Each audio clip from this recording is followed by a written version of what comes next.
اچانک انسان کا دل کسی چیز پہ آ جاتا ہے، یہ انسانی فطرت ہے، تو اس پہ پکڑ نہیں ہے۔ صوفیہ کہتے ہیں کہ تمہارا دل اتنا صاف ہو کہ تمہارے دل میں یہ بات بھی نہ آئے، غنا تمہیں نصیب ہو جائے، لیکن اس کے باوجود ہم بشر ہیں، کمزور ہیں، تو کسی شخص کے پاس کوئی چیز دیکھی اور للچا گیا دل اس کی طرف،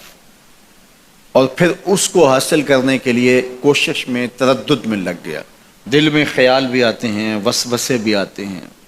اور ایسی ایسی خواہشات جنم لیتی ہیں کہ انسان خود اپنے پہ ہنستا ہے، لیکن ایسی خواہشات جس کی اتباع میں چل پڑا، جس کی خواہش میں چل پڑا، تو یہ ہلاک کر دینے والی چیز ہے۔ آرزو کا پیدا ہو جانا، حتیٰ کہ آرزو تو آرزو رہی، وسوسے کے پیدا ہو جانے پر بھی پکڑ نہیں ہے اگر اس کی اتباع نہ کی جائے۔ صحابہ نے حضور سے عرض کیا، حضور ہمیں ایسے وسوسے آتے ہیں کہ اگر ہم بیان کر دیں تو قتل کر دیے جائیں، اتنا غلیظ خیال بعض اوقات انسان کے دل کی تختی پہ آتا ہے، دماغ کی سکرین پہ ابھرتا ہے۔ تو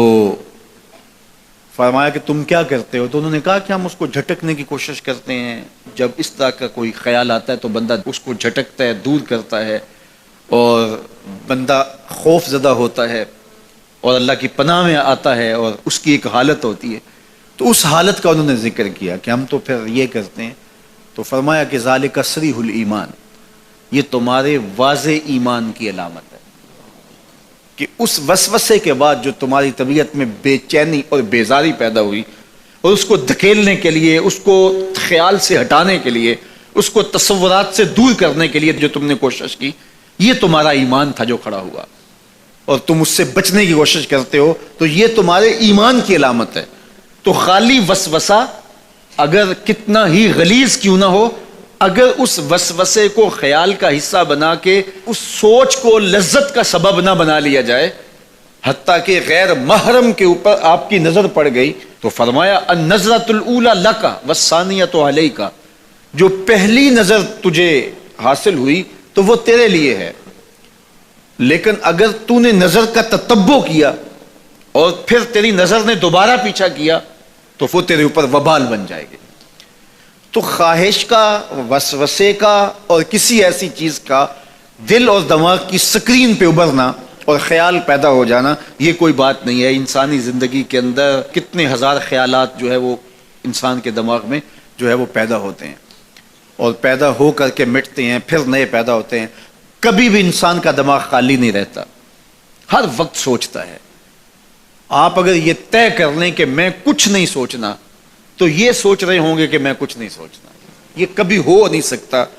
کہ آپ کا دماغ ہو اور اس کے اندر جو ہے وہ کوئی خیال نہ چل رہا ہو، ہزاروں لاکھوں خیالات کا ایک ہجوم گزرتا ہے۔ تو انسان کا دل، دماغ اس طرح بھاگتا ہے۔ آپ اچھے لوگوں میں رہیں گے تو خیالات پاکیزہ ہوں گے۔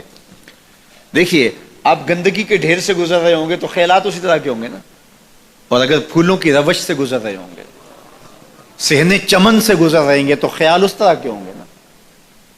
آپ جو ہے وہ کسی بازار سے گزر رہے ہوں گے تو خیال اس طرح کے ہوں گے، اور مدینے کی گلی سے گزر رہے ہوں گے تو پھر خیال اسی طرح کے ہوں گے نا۔ اس وقت آپ کے خیالوں کی دنیا کسی اور جہاں میں آباد ہے، اس لیے کہ آپ رسول اللہ کا فرمان سن رہے ہیں، لیکن اگر آپ کے سامنے کو گویا غزل گا رہا ہو تو پھر خیال کی وادیوں میں بھٹک کے کہیں آپ اور کھڑے ہوں گے۔ اب بات حضور کے فرامین کی ہو رہی ہے تو تصور پھر گنبد خضرا کے مکی کا ہی ہوگا نا، تصور تو پھر شہر حبیب کا ہی ہوگا۔ لیکن اگر آپ باتیں دوسری جانب کی کر رہے ہو تو تصور پھر ادھر جاتا ہے، اور اسی لیے ہمارے علماء نے کہا کہ گانے کی طرز پہ نعت نہیں پڑھنی چاہیے، اس لیے کہ گانے کی جو معروف طرز ہوگی، جب اس طرز پہ نعت پڑھی جائے گی تو سن آپ نعت رہے ہوں گے، طرز سے آپ کے دماغ اور آپ کے خیالات بھٹک کے کہیں اور چلے جائیں گے۔ اس لیے یہ گوارا ہی نہیں ہے کہ ذکر رسول اللہ کا ہو اور خیال کہیں اور جا رہا ہو، خیال آوارہ ہو اور بھٹک رہا ہو، جب تذکرہ حضور کا ہو رہا ہو تو خیال بھی گنبد خضرا کے مکی کا ہی ہونا چاہیے۔ تو یہ بات ذہن میں رکھیے گا کہ یہ انسانی زندگی کے اندر انسان کا خیال بھی بھٹکتا ہے، سوچیں بھی بھٹکتی ہیں، دل میں بھی کئی کچھ آتا ہے، لیکن پکڑ اور گرفت اس وقت ہوتی ہے جب انسان اس خیال پہ آپ کو اس راہ پہ ڈال دیتا ہے. لالچ کا پیدا ہونا بھی شریعت میں ماخوذ نہیں ہے. وہ تمہارے لیے جو ہے وہ وبال تب بنے گی جب تم اس کی اتباع کرنے لگ جاؤ گے, اس خواہش کے پیچھے لگ جاؤ گے.